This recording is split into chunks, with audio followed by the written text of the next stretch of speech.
Сәлем достар, мен каналыма қош келдіңіздер. Бүгін мини батоннан жасаймыз.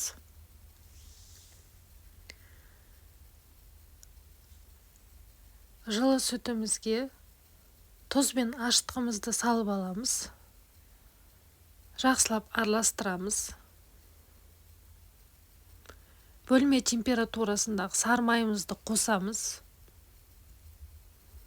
Қалауларыңызша тәтті болғанын қаласаңыздар, бір қасық қант қоссаңыздар болады.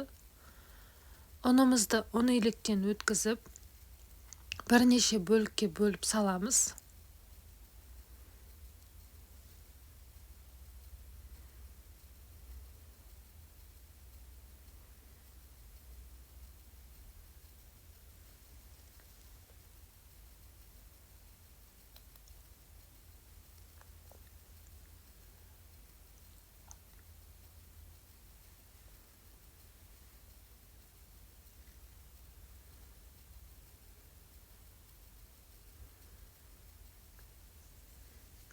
Сұйық майымызды құйып, бірнеше қайтара басып шығамыз. Осымен қамырымыз дайын болды. Көтерілуге, яғни ашытуға бетін жауып қоямыз. Қамырымыз ашыды, осылай әдемі болып көтерілді. Бірнеше бөлікке бөліп аламыз. Көз мөлшермен бөліп шықтым. Менде 6 дана шықты.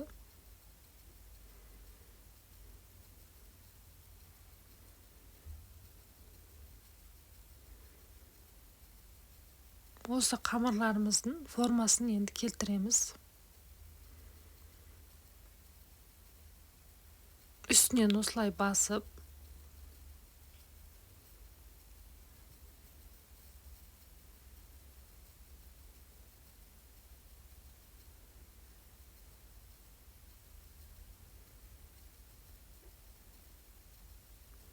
қатты қысып орайсыздар. Сонда батондарымыз жайылмай әдемі болады.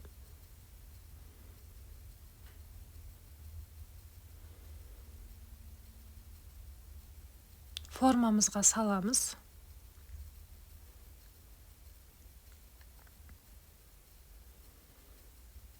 Қамырымызды орағаннан кейін міндетті түрде шеттерін осылай басып шығамыз.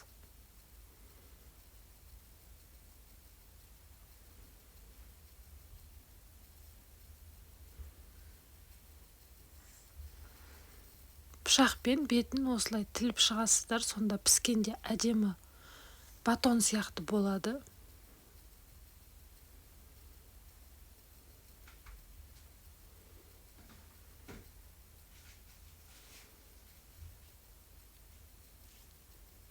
Көтерілуге бетін 5-10 минутқа жауып қоямыз. Жұмыртқаның сарысы мен ағынан ажыратып аламыз. Тек сары уызын ғана жағамыз.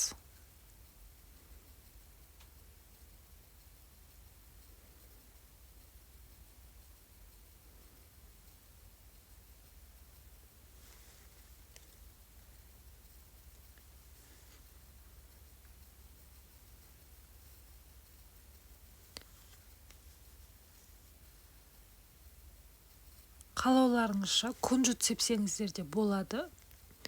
Мен үшеуіне сеуіп сеппедім. Ақ күнжіт пен қара күнжітті араластырып сеуіп шықтым.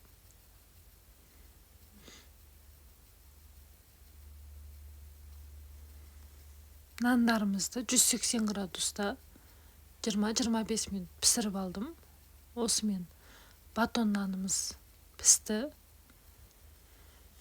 Міндетті түрде жасап көріңіздер. Дастарханның сәнін келтіреді. Өте жұмсақ, қараңыздаршы.